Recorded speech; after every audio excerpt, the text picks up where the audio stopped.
우리 인생은 전쟁의 연속입니다. 눈에 보이는 것만 전쟁이 아니라 우리는 눈에 보이지 않는 전쟁을 날마다 싸우고 있습니다. 우리 하나님은요, 우리가 눈에 보이지 않는 이 전쟁에서 날마다 싸우는 이 전쟁에서 우리가 이기기를 원하시고 우리가 승리하기를 원하십니다. 우리는 날마다 생각의 전쟁을 하고 있습니다. 우리 생각 가운데 들어오는 부정적인 생각, 또 어두운 생각, 걱정과 근심과 염려와 두려운 생각과 우리는 싸우고 있습니다. 우리도 모르게 좋은 생각보다 참 어두운 생각, 이런 부정적인 생각들이 들어올 때가 참 많이 있습니다. 우리가 싸워야 됩니다. 그리고 우리는 날마다 마음의 전쟁을 하고 있습니다. 우리 마음의 감정들, 사람들과의 관계 속에서 섭섭함과 억울함, 그리고 분노와 이 괴로움을 가지고 우리는 싸우고 있습니다. 그래서 때로는 우리의 마음이 고통스럽고 참 아플 때가 많이 있습니다. 그리고 또 한 가지 전쟁은 뭐가 있냐면 생존의 전쟁이 있습니다.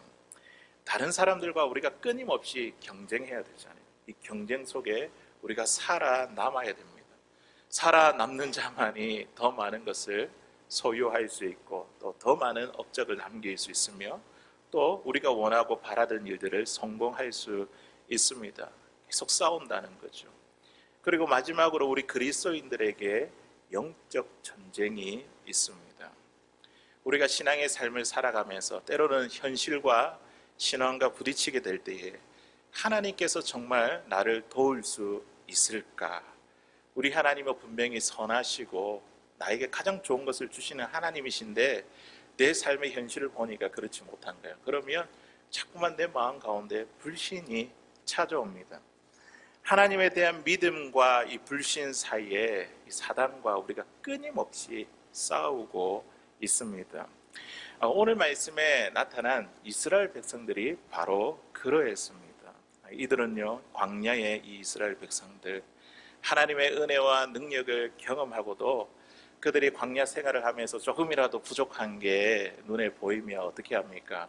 참지 못하고 모세에게 원망을 하고 하나님께 불평을 털어놓습니다. 부족함을 느낄 때마다 하나님을 의심했다는 것이죠. 우리가 오늘 읽진 않았지만 앞서 나타난 그 본문에 있는 말씀에 보니까요, 이 물이 목말라서 이 모세와 다투는 장면을 보게 되는데요. 그들이 그렇게 하나님의 은혜와 능력을 경험하면서도 불구하고 7절에 있는 말씀에 보니까 이렇게 이야기합니다. 그들이 여호와를 시험하여 이르기를 여호와께서 우리 중에 계신가 안 계신가 하였습니다. 날마다 우리가 영적 전쟁을 하고 있다는 것이죠. 우리의 삶에 조금이라도 부족하고 어려운 일을 만나면 내 삶에 정말 하나님이 계신가 계시지 않는가, 우리는 사단과의 싸움을 싸우고 있습니다. 하나님에 대해 의심하게 만드는 이 사단과의 싸움, 바로 영적 전쟁이죠. 우리 눈에 보이지 않냐는 우리는 수많은 전쟁들이 있습니다. 하나님은요, 우리가 이 전쟁에서 싸워서 이기고 승리하기를 원하십니다.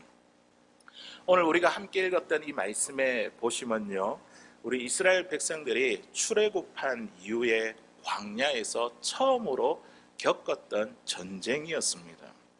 그들은 애굽을 지나 홍해를 건너 마라와 엘림, 그리고 오늘 르비딤이라는 곳에 도착했을 때에 목이 말라서 겨우 이 목을 축이고 한숨을 돌리려고 할 때에 그때 아말렉 족속이 이스라엘을 공격해 왔습니다. 그때 당시 이 이스라엘 백성들은요, 인구가 어느 정도가 되었냐면 장정만, 남자만 60만 명이 되었고, 그리고 부인들과 아내들과 노인들과 아이들 다 합하면 200만 명이 훨씬 넘는 인구였습니다. 많은 인구였습니다. 이렇게 인구가 많았지만 그런데 전쟁을 하기에 훈련을 받은 군사는 한 사람도 없었습니다. 왜냐하면 그들은 애굽에서 노예 생활을 했거든요. 400년 동안이나 이렇게 노예 생활을 했던 사람들이었습니다. 그것도 광야의 이동 중에 매우 피곤하고 지쳐있는 그런 상황 가운데 지금 아말렉 족속이 공격했던 것이죠. 우리가 이 싸움을 보면 그 결과가 어떻게 될 것 같습니까? 싸워 보나마나한 전쟁이지 않습니까? 싸워보지 않아도 아말렉이 뻔히 이길 것 같이 보이는 그런 전쟁이지 않습니까? 그런데 오늘 말씀에 보니까 이스라엘 백성이 아말렉과 싸워서 대승리를 거두게 되었습니다. 어떻게 이런 일이 가능할까요? 하나님께서 오늘 이스라엘에게 대승리를 주시면서 그들에게 주신 메시지가 있습니다. 훈련된 군사가 많지 않고 없고 또 좋은 무기가 없으며 힘이 세지 않다 할지라도 그 전쟁의 승리는 그들의 뛰어남이 아니라 하나님께 달려있다는 것, 이것을 그들에게 이야기하고 이스라엘 백성들에게 똑똑히 보여주셨습니다. 비록 전쟁을 위해 준비한 것 이 이스라엘 백성들이 아무것도 없지만 우리도 우리의 삶이 그렇지 않습니까? 매일 눈에 보이지 않는 전쟁을 하고 있는 가운데 있는데 우리가 이 모세가 이끈 이스라엘 백성들의 승리를 오늘 보면서 주목해 보면서 날마다 보이지 아니하는 이 전쟁 중에 있는 우리가 어떻게 하면 승리할 수 있을지 오늘 말씀의 제목처럼 승리의 비결이라는 제목으로 같이 말씀의 은혜를 나누기를 원합니다. 첫 번째로 승리의 비결은요, 간절한 기도에 있습니다. 어디에 있다고요? 간절한 기도에 있습니다. 오늘 11절에 있는 말씀 우리 함께 읽어보도록 하겠습니다. 시작. 모세가 손을 들면 이스라엘이 이기고 손을 내리면 아말렉이 이기더니. 아멘. 모세가 손을 들면 누가 이겼다고요? 이스라엘이 이기고 손을 내리면 누가 이겼다고요? 아말렉이 이겼다라고 성경 기록하고 있습니다. 모세는 여호수아에게 아말렉과 전쟁을 하도록 맡겨놓고 그는 산 꼭대기로 올라갔습니다. 모세가 전쟁에 참여하지 않고 산 꼭대기로 올라간 이유가 무엇일까요? 모세가 이스라엘의 지도자이지 않습니까? 지도자라고 한다면 그에 맞는 이 책임감을 가지고 산 꼭대기로 올라가야 될 것이 아니라 전쟁에 참여해야 되지 않을까요? 전쟁에 이기기 위해서 참모들을 다 불러놓고 전략도 짜고 이런 전쟁을 준비해야 될 것 같은데, 아니면 함께 싸우든지 그렇게 해서 백성들에게 사기를 북돋아 주든지 그렇게 해야 되지 않을까요? 하지만 모세는 지금 산 꼭대기로 올라갔습니다. 모세가 산 꼭대기로 올라간 이유는 다른 것이 아니라 하나님께 간절히 기도하기 위함이었습니다. 모세의 손에 뭐가 있었을까요? 오늘 9절에 있는 말씀 보니까 손에 하나님의 지팡이가 있었습니다. 이 지팡이를 손에 꼭 붙잡고 산 꼭대기로 올라갔습니다. 이 지팡이는요, 하나님의 능력을 상징하는 지팡이였습니다. 이 지팡이는 애굽의 바로왕 앞에서 이 지팡이가 뱀으로 이렇게 바뀌었던 지팡이였죠. 그리고 애굽에서 10가지 재앙을 내렸던 지팡이였습니다. 홍해를 가른 지팡이, 반석에다가 쳐서 물을 내리게 했던 그 하나님의 지팡이였습니다. 모세는 하나님의 지팡이를 손에 들고 그리고 하나님의 능력을 간절히 구했습니다. 산 꼭대기에서 하나님의 지팡이를 손에 들고 하나님께 능력을 구했습니다. 아말렉과의 전쟁에 하나님께서 능력으로 역사해 주십시오. 모세가 이 지팡이와 함께 손을 들면 어떻게 됐다고요? 이스라엘 백성들이 이기고, 팔이 피곤해서 이 손이 내려오면 아말렉이 이겼습니다. 이 모습을 보니까 전쟁의 승패는 누구에게 달려 있습니까? 우리 하나님께 달려 있는 것입니다.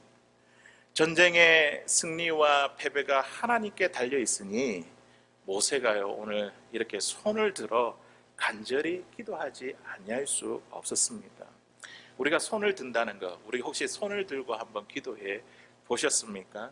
우리가 몇 분 동안은 한 10분 정도 이렇게 손을 들기 10분만이라도 이렇게 들면 막 팔이 많이 아파옵니다. 이 손을 들고 기도하는 거 참 쉽지 않습니다. 제가 어릴 때 이제 수업 시간에 떠들다가 선생님이 뒤로 가서 손 들어, 팔 들어 이렇게 했을 때에 제가 손을 들고 이렇게 벌을 선 적이 있는데, 이거 조금만 지나고 나면 막 이마에 땀이 나기 시작합니다. 그리고 온몸이 꼬이고 나중에는 팔이 너무나 아파가지고 덜덜덜덜 이렇게 떨립니다. 그때 저는 알았습니다. 제 팔이 얼마나 무거운지 그때 알게 되었습니다. 모세가 손을 높이 들고 기도했다는 것은 그만큼 하나님께 간절히 기도했다는 것이죠. 손이 피곤해서 내려왔다는 것은 이 모세가 이 손, 자기의 손의 그 무게도 감당할 수 없을 만큼 연약한 인간이라는 것입니다. 아말렉과의 이 전쟁에서 승리를 이끈 것은 모세가 아니라, 모세의 능력이 아니라 모세의 기도를 들으시고 그 배후에 역사하신 전능하신 하나님이십니다. 하나님께 손들어 간절히 우리가 기도하면 우리는요, 어떤 전쟁을 우리가 치른다 할지라도 하나님께서 우리에게 승리를 주실 줄로 믿습니다. 사실 이 모세는요, 하나님 없이 전쟁을 잘 하던 자였습니다. 그가 어릴 적에 바로의 궁전에서 왕자로 자랐습니다. 애굽의 왕궁에서 왕자로서 학문을 배우고 또 군사 훈련을 받았습니다. 1세기에 요세푸스라는 그 역사가에 의하면, 그의 기록에 의하면 이 모세를 어떻게 이야기를 하냐면 싸움을 잘하는 장군으로 묘사했습니다. 이디오피아와 싸움을 하고 돌아왔을 때에 애굽의 모든 백성들이 일제히 모세의 이름을 부르며 환호했다는 그런 기록이 있습니다. 모세는요, 하나님 없이 싸움을 아주 잘했던 사람이었습니다. 그런 모세가 애굽에서 그 동족 간의 다툼과 그리고 애굽 사람과의 다툼을 통해서 사람을 죽이게 되잖아요. 그리고 나서 애굽에서 나와 도망자로 광야에 살 때 그는 하나님을 알게 되었습니다. 전쟁은 칼의 힘과 인간의 전략으로 하는 것이 아니라 전쟁의 승패는 하나님께 달려 있다는 것이죠. 모세가 이스라엘 백성들을 이끌고 홍해를 건너가기 전에 애굽의 군대가 뒤쫓아 추격해 왔을 때에 그는 이 전쟁의 승패가 하나님께 달려 있는 것을 알고 두려워하는 이스라엘 백성들에게 들려준 유명한 말씀이 있습니다. 출애굽기 14장 13절 14절 말씀 우리 같이 한번 읽어보겠습니다. 시작. 모세가 백성에게 이르되 너희는 두려워하지 말고 가만히 서서 여호와께서 오늘 너희를 위하여 행하시는 구원을 보라. 너희가 오늘 본 애굽 사람을 영원히 다시 보지 아니하리라. 여호와께서 너희를 위하여 싸우시리니 너희는 가만히 있을지니라. 아멘. 전쟁은 누구에게 속했다고요? 하나님께 속했고, 하나님이 이기게 하시면 이기는 것을 이 모세는 그 삶을 통해서 경험해 보았기 때문에 두려워하는 이스라엘 백성들에게 가만히 서서 하나님께서 행하시는 구원을 보라. 오늘 여호와께서 너희를 위해서 싸우실 것이다.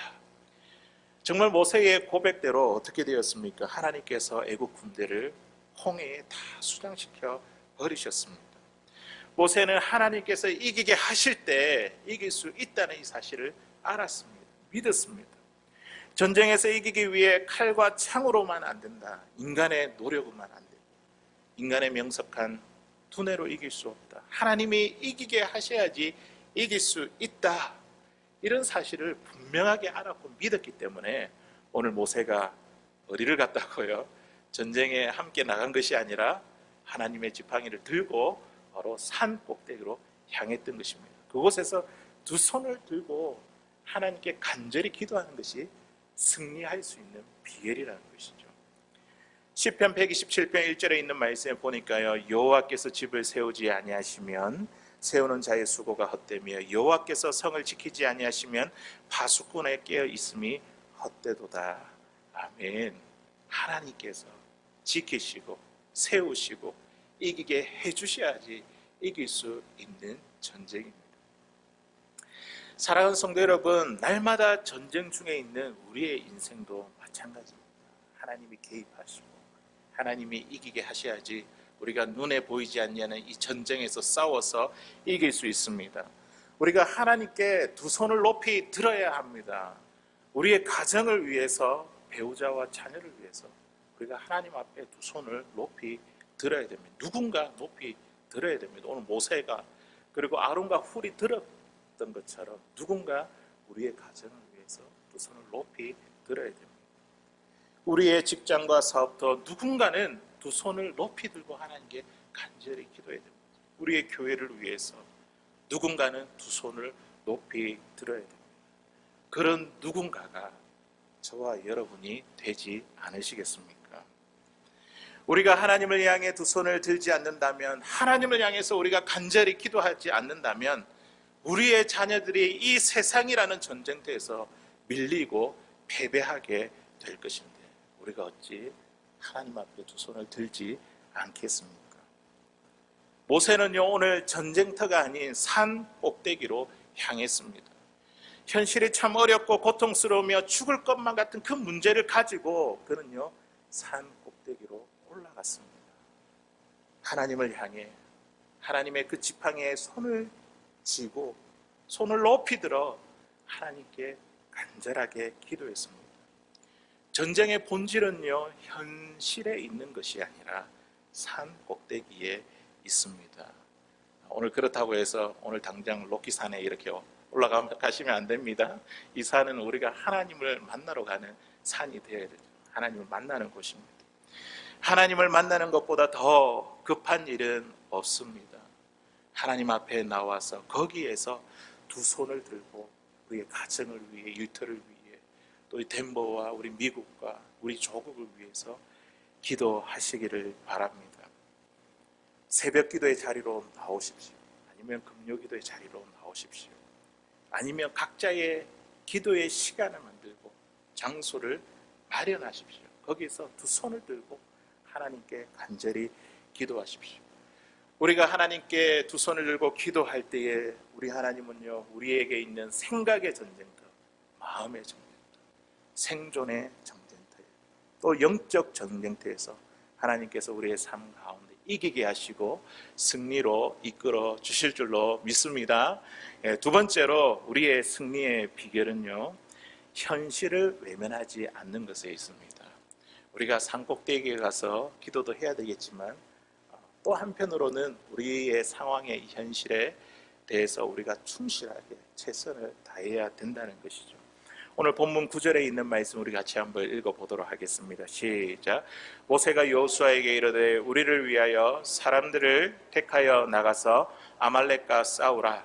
내일 내가 하나님의 지팡이를 손에 잡고 산 꼭대기에 서리라. 아멘.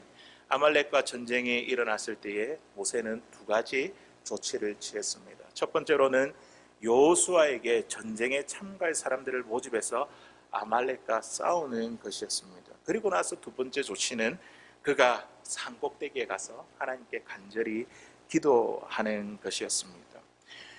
여호수아에게는 아말렉과 싸우게 하고 모세는 산 꼭대기에서 기도하는 이 두 조치를 내렸다는 것이죠. 이런 모습을 보면서 하나님께서 우리에게 주시는 교훈이 있습니다. 그게 무엇이냐면 우리가 아말렉과 싸우는 그 자리에서도 최선을 다해야 되고, 그리고 전쟁을 승리하기 위해 간절한 이 기도의 자리도 놓치지 말아야 됩니다. 다시 말해서 우리에게 주어진 일, 주어진 자리에서 우리가 최선을 다할 뿐만 아니라 그 자리에서 그 일이 잘 될 수 있도록 우리가 하나님께 두 손을 들어 간절하게 기도해야 된다는 것이죠.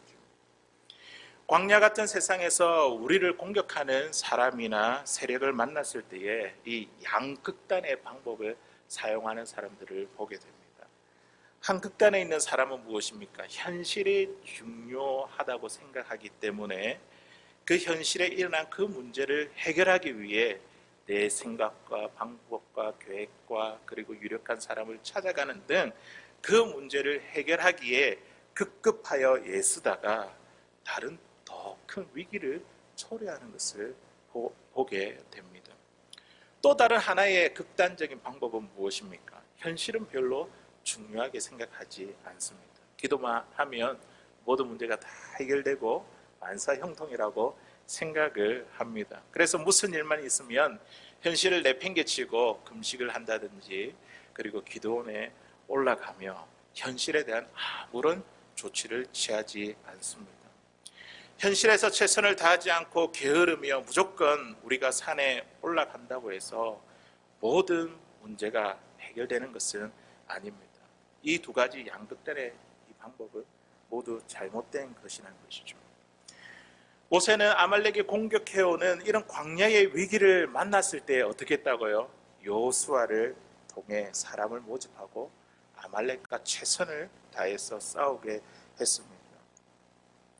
사람들은 무기가 있고 전술이 탁월하며 군사가 많으면 전쟁에 이긴다고 그렇게 생각합니다. 하지만 모세는요, 전쟁의 승리는 이것으로 끝난 것이 아니라는 것이죠. 하나님의 지팡이를 손에 잡고 산 꼭대기로 올라가서 하나님께 간절히 기도하는 것. 전쟁터에서도 최선을 다해야 되지만 동시에 하나님 앞에 간절히 기도할 때에 승리를 얻을 수 있다. 오늘 그것을 우리에게 이야기해 주고 있습니다. 물론 우리가 기도하면 하나님께서 불을 내려주시고 기적도 베풀어 주시죠. 악한 사람도 원수도 갚아주시고 도말해 주실 것입니다. 그런데 이것으로 인해서 우리가 닥쳐있는 이 현실을 외면하면 안 된다는 것이죠. 만약 어떤 부모가 자녀를 위해서 기도하는데 자녀가 좋은 대학에 들어가기 위해서 우리가 기도한다고 할 때에 자녀가 좋은 대학에 지나갈 수 있도록 기도한다면 이것이 무엇을 의미할까요? 우리 자녀가 정신을 똑바로 차리고 지금 공부를 열심히 잘 해가지고 좋은 성적을 얻어서 그렇게 가기를 바라는, 원하는 그런 의미이지, 공부도 하나도 하지 않았는데 시험 볼 때 환상을 보여주셔서 답을 가르쳐 달라는 그런 의미가 아니라는 것이죠. 주일 사역을 다 마치고 저녁 식사 후에 이제 오늘과 같이 이제 주일 모든 사역들을 마치고 저녁 식사 후에 제 아내와 함께 집 근처 이 공원에 산책을 종종 할 때가 있습니다. 오늘 하루에 있었던 이 주일에 있었던 일들을 함께 정리하면서 이런저런 이야기들을 함께 나누게 됩니다. 여러 가지 이야기를 하면서 나중에는 이제 오늘 전했던 이 설교 말씀을 가지고 또 이야기할 때도 있습니다. 그러면서 제 아내가 저에게 항상 이야기하는 것이 있습니다. 당신은 아무것도 한 것이 없어요. 하나님께서 다 하신 거예요. 하나님이 다 일하셨다 이렇게 이야기합니다. 맞는 말인데 왠지 마음이 섭섭하더라고요. 저의 수고를 알아주지 못하는 것 같아서 서운할 때가 많이 있었습니다. 그렇다고 한다면 밤늦게까지 수고한 것은 무엇인가? 하나님이 다 하셨다면 그러면 내가 설교 준비하지 않아도 된다는 말인가? 저의 수고와 이 하나님의 일하시는 것, 이 사이에서 갈등이 일어났습니다.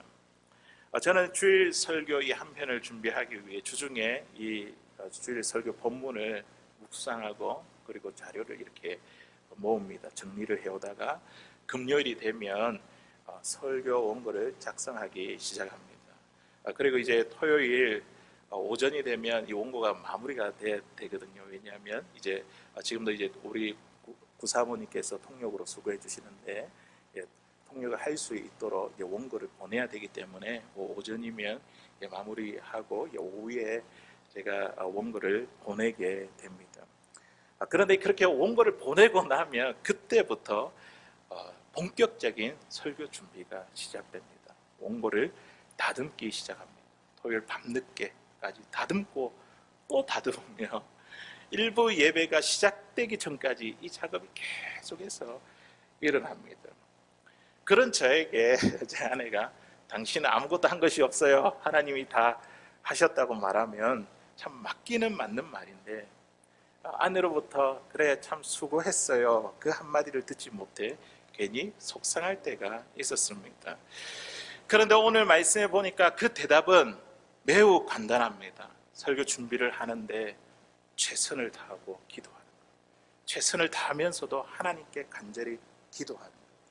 기도하지 않고 최선만 다하는 것은 하나님이 원하지 아니하신다. 또 최선을 다하지 않고 기도만 하는 것도 하나님이 원하시는 것이 아니다.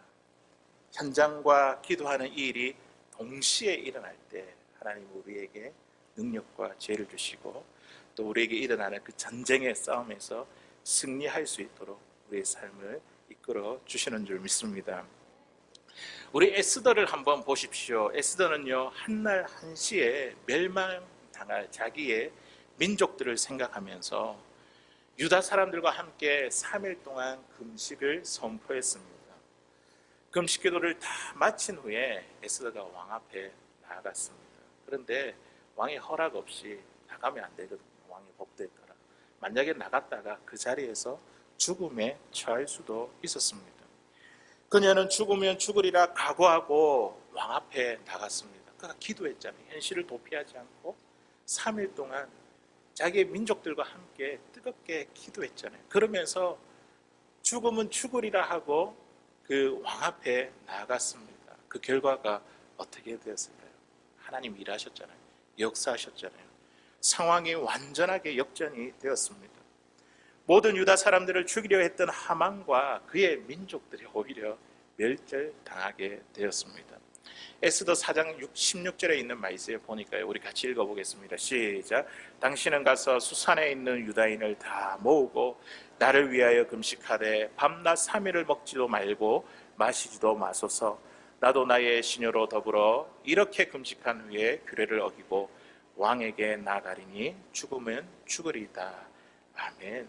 에스더는요, 이 현실, 이 전쟁, 이 하만과의 이 전쟁, 모든 유다 사람들 멸절되는 그런 상황, 이 모든 상황에서 회피하지 않았습니다. 그렇다고 금식하며 기도만 하지 않았습니다. 기도 후에 죽으면 죽으리라 그러며 하나님께서 역사하시도록 그렇게 왕 앞에 나갔습니다. 현실과 그 문제를 가지고 하나님께 간절히 기도하는 이 두 가지의 최선을 다했다는 것이죠. 사랑하는 성도 여러분, 우리가 예수를 믿어 이제 신앙이 성장하고 성숙한 믿음의 사람이 되었다고 한다면 우리는요, 현실에 외면하는 사람이 되어서는 안 됩니다. 현실을 도피해서는 안 되고 우리가 현실에서도 최선을 다하고 그리고 하나님께도 두 손을 들고 우리가 간절히 기도해야 될 줄로 믿습니다. 현실의 위기와 고통에 직면해야 됩니다. 현장에 뛰어들어 위기와 고통을 함께 하나님의 도우심을 경험해야 됩니다. 우리가 원수와 싸우면서도 한편으로는 무릎을 꿇고 기도하는 이것이 바로 모세가 오늘 이 전쟁에서 승리할 수 있었던 비결입니다. 우리의 삶의 인생에 찾아오는 그 눈에 보이지 않는 그 전쟁 가운데 우리도 원수와 싸우면서도 한편으로 하나님 앞에 손을 들고 무릎 꿇고 간절히 기도할 수 있는 사랑하는 저와 여러분들 다 될 수 있기를 주의 이름으로 간절히 소원합니다. 이제 마지막으로 우리가 승리할 수 있는 이 비결은요, 다른 것에 있는 것이 아니라 하나님의 도우심에 있습니다. 지금 이 전쟁이 끝났잖아요. 여호수아가 정말 멋지게 싸웠잖아요. 그리고 이겼잖아요. 그런데 그 전쟁의 승리는 여호수아가 잘 싸워서 얻은 것이 아니라 어떻게 해요? 하나님의 도우심이었다는 거예요. 하나님의 도우심. 승리의 비결은 나에게 영광을 돌리는 것이 아니라 그 결과를 하나님께 돌리고 하나님의 도우심에 있는 것입니다. 우리 14절에 있는 말씀 우리 같이 한번 읽어보도록 하겠습니다. 시작. 여호와께서 모세에게 이르시되 이것을 책에 기록하여 기념하게 하고 여호수아의 귀에 외워 들리라. 내가 아말렉을 없이하여 천하의 기억도 못하게 하리라. 아멘. 이스라엘이 아말렉과 싸워서 대승리를 얻은 후에 하나님께서 모세에게 명령하신 것이 무엇입니까? 두 가지를 명령했잖아요. 첫 번째는 이것을 책에 기록하여 기념하게 하라. 이것을 책에 기록해라. 이것이 무엇입니까? 이 전쟁에서 이긴 것은 너희들의 힘과 능력으로 한 것이 아니라 내가 이긴 것이다. 내가 이기게 해서 이긴 것이다. 이것을 책에 기록해야 돼요. 책에 기록해서 누구에게? 이스라엘 백성들에게 기념하게 해라. 하나님의 승리. 하나님께 주신 승리를 기억하게 해라. 기념하게 해라. 이것을 명령했고요. 두 번째로는 여호수아의 귀에 외워 들리라. 이렇게 명령했습니다. 현장에서 싸웠던 지도자가 여호수아잖아요. 얼마나 멋지게 힘있게 싸웠겠습니까? 오늘 읽은 말씀에도 보니까요, 13절에 이렇게 돼 있죠. 여호수아가 칼날로 아말렉과 그 백성을 쳐서 무찌르니라. 그렇게 하고는 14절에 있는 말씀에 보니까 어떻게 합니까? 여호수아의 귀에 외워 들리라. 네가 칼 가지고 네가 정말 잘 싸워서 이긴 것이 아니라 하나님께서 이기게 해주셔서 이긴 것이다. 그것을 알게 해라는 것이죠. 공동번역에 보니까 이것을 이렇게 이야기를 했습니다. 여호수아에게 똑똑히 알려주어라. 여호수아에게 똑똑히 알려주어라. 그리고 뉴 킹 제임스 버전에 보니까 여호수아의 귀에 반복적으로 계속해서 이 승리는 네가 잘해서 한 것이 아니라 하나님께서 주신 것이다. 이걸 반복적으로 귀에 외워 들리게 할 정도로 그것을 끊임없이 이야기해라는 것이죠. 하나님이 이기게 하신 것을 잊어버리지 말라는 말씀입니다. 여호수아는 사실 현장에서 아말렉과 싸우느라 산 꼭대기에서 무슨 일이 일어났는지 그는 모릅니다. 모세의 손이 올라갔을 때는 이스라엘 백성들이 이기고 손이 내려갔을 때는 아말렉이 이겼다는 그 사실을 그는 몰랐습니다. 전쟁은 칼과 군사력에 있는 것이 아니라 하나님의 손에 달려있고 기도의 능력에 있다는 것을 그에게 가르치기 위함이었습니다. 여호수아가 열심히 싸워서 승리한 것이 아니라 하나님의 도우심으로 승리할 수 있었다는 거죠. 우리가 최선을 다하지만 그 최선을 다해서 내가 승리를 얻은 것이 아니라 그 최선 가운데서 하나님의 도우심으로 우리가 승리를 얻었다는 것이죠. 사랑하는 성도 여러분, 우리도 하나님의 도우심으로 오늘 여기까지 이 자리까지 왔음을 우리가 잊지 않고 기억해야 될 줄로 믿습니다. 내가 지혜롭기 때문에, 내 능력 때문에, 내가 잘했기 때문에 내가 성공하고 이 자리까지 내가 출세한 것이 아니라 우리는 하나님의 도우심으로 여기까지 왔다는 사실을 잊지 말아야 됩니다. 사도 바울을 한번 보십시오. 그는요, 모든 사도들보다 수고를 많이 했다고 이야기를 합니다. 그런데 수고를 많이 했기 때문에 자기가 승리했다고 이렇게 이야기하지 않습니다. 그 수고하게 하신 하나님의 은혜가, 하나님의 도우심이 자기를 지금까지 이 자리에 있게 만들었다, 그렇게 고백합니다. 우리 고린도전서 15장 10절에 있는 말씀 우리 같이 읽어보겠습니다. 시작. 그러나 내가 나된 것은 하나님의 은혜로 된 것이니 내게 주신 그의 은혜가 헛되지 아니하여 내가 모든 사도보다 더 많이 수고하였으나 내가 한 것이 아니요 오직 나와 함께 하신 하나님의 은혜로다. 아멘. 우리 사도 바울이 최선을 다했잖아요. 복음을 전하는데 수고들 다른 사도들보다 더 많이 수고했다고 이야기를 하죠. 그럼 내 수고로 내가 이렇게 복음을 전하게 되었습니다. 이게 아니라 그 수고도 누가 하게 하셨다고요? 하나님의 은혜가, 하나님의 도우심으로 내가 여기까지 왔습니다. 이 수고도 하나님의 은혜 때문에 이 수고를 감당할 수 있었습니다. 많은 사람들은 내게 주어진 모든 것이 나의 수고와 노력으로 얻은 것이라 그렇게 생각합니다. 하지만 내게 있는 모든 것이 하나님의 도우심으로 된 것이고 하나님의 은혜이고 하나님의 선물입니다. 우리는 하나님의 은혜를 잊어서는 안 됩니다. 하나님이 나를 도우셨기 때문에 지금 이 자리까지 여러분들이 이 자리에 있는 것입니다. 미국에 와서 이민생활하고 정착하고 자녀를 키운 거 내가 잘해서 그런 것이 아니라 하나님께서 우리를 도우셨기 때문에 우리가 지금 이 자리에까지 있는 것입니다. 고아들의 아버지라고 불리는 조지 밀러, 이분은 5만 번 이상 기도 응답을 받은 사람으로 알려진 목회자입니다.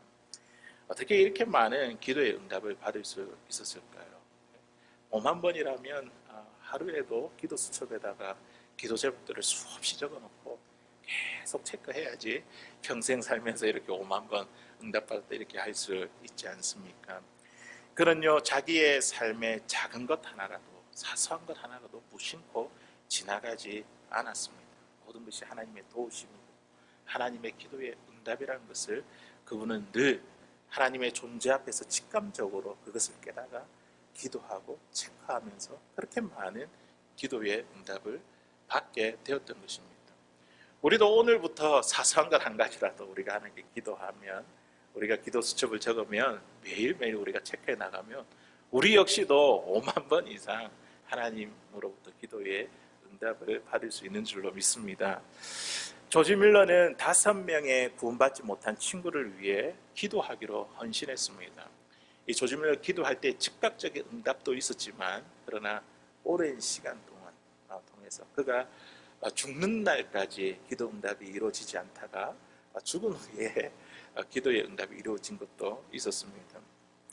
그가 5명의 친구를 위해 기도하기로 헌신했는데 5년 후에 한 친구가 예수님을 영접하게 되었고, 10년 후에 2 친구가 예수님을 영접하게 되었습니다. 그러면 이제 2 친구가 남았지 않습니까? 2 친구가 남았을 때에 이 조지 밀러는 이렇게 이야기했습니다. 나는 35년 동안 육지에 있든 배에 있든 아플 때든 건강할 때든 2 사람의 이름을 부르며 매일 기도했습니다. 정말 대단하지 않습니까? 매일 35년 동안 그 영혼을 위해서. 우리는 몇 번 해보다가 포기하잖아요. 길게 하면 한 1년, 2년, 3년, 35년 동안 매일매일 그 사람의 이름을 부르면서 하나님 앞에서 그의 이름을 새기며 하나님께 기도를 드렸습니다. 놀라운 사실은 35년 후에 4번째 친구가 예수님을 영접하게 되었습니다. 그리고 조지 밀러가 죽은 후에 5번째 친구가 예수님을 영접하게 되었습니다. 그가 죽은 후에도 기도의 열매가 맺게 되었다는 거죠. 어떻게 이런 일이 가능하다고요? 하나님의 도우심. 하나님의 도우심으로 그에게 마지막 5번째 친구까지도 기도의 열매를 맺게 되었습니다. 조지 밀러에게 기도의 응답이 많다는 것은 그가 그만큼 하나님께 기도를 많이 했다는 것이고, 시간을 내어서 기도할 뿐만 아니라 순간순간 그가 하나님 앞에서 내 생각과 마음을 드리며 다니면서도 앉아있으면서도 늘 기도했다는 것이죠. 그만큼 기도를 많이 한 것이고 응답이 많다는 것은 그만큼 하나님의 도우심을 많이 받았던 자였습니다. 사랑하는 성도 여러분, 우리가 지금 이 자리까지 여기까지 이른 것은 전적인 하나님의 도우심 때문입니다. 우리의 가정이, 우리의 직장과 사업, 그리고 우리의 교회가 여기까지 이르게 된 것은 하나님의 도우심 때문입니다. 모세가 하나님의 도우심을 지금 여호수아의 귀에 들리게 하라, 반복해서 계속해서 크게 이렇게 이야기한 것처럼 우리도요, 우리의 자녀들에게 귀에 외워 들리게 될 정도로 미국에 와서 이렇게 정착을 하며 여기까지 우리가 오게 된 것은 하나님의 도우심 때문이야. 이거를 우리 자녀들에게 가르쳐야 되지 않겠습니까? 반복적으로 똑똑하게 우리가 이야기해 주어야 되지 않겠습니까? 그래서 오늘 이 모세는요, 오늘 이 전쟁을 다 마친 다음에 하나님의 도우심으로 승리하게 되었다는 이 사실을 이야기하고 깨닫고, 이 모세는요 이제 제단을 쌓고 하나님께 감사의 기도를 드렸습니다. 그리고 그 제단을 뭐라고 부른지 아십니까? 오늘 말씀에 보니까 15절에 있는 말씀에 보니까 모세가 제단을 쌓고 그의 이름을 여호와 니시라, 여호와 니시라 이렇게 불렀습니다. 여호와 니시는 여호와는 나의 깃발입니다. 여호와는 나의 승리의 깃발이라는 뜻입니다. 깃발은 전쟁을 할 때에 군인들에게 큰 용기와 힘을 주는 상징물이지 않습니까? 동시에 소속감과 그리고 전쟁을 이렇게 막 싸울 수 있도록 고취시켜주는 그런 상징물입니다. 그래서 적진을 함락시키고 고지를 점령할 때 제일 먼저 그곳에 무엇을 꽂습니까? 깃발을 꽂죠. 우리가 승리했다는 것이죠. 여호와는 나의 깃발이라고 하는 것은 내가 여호와 하나님 당신을 따르고 의지하는 자에게 이렇게 승리의 깃발이 되십니다. 이런 고백이 바로 여호와 니시, 여호와의 깃발을 꼽는 것입니다. 시편 20편 5절에 있는 말씀에 보면 우리가 너의 승리로 말미암아 개가를 부르며 우리 하나님의 이름으로 우리의 깃발을 세우리니 여호와께서 내 모든 기도를 이루어 주시기를 원하노라. 날마다 하나님께서 우리에게 승리하게 하시는 그 노래를 부르며 그 승리의 깃발을 날리며 그 승리의 깃발을 꽂으며 우리가 우리의 삶에 주어져 있는 이 전쟁 가운데 하나님이 주시는 그 전쟁에 날마다 승리할 수 있는 사랑하는 저와 여러분들 다 될 수 있기를 주의 이름으로 간절히 소원합니다.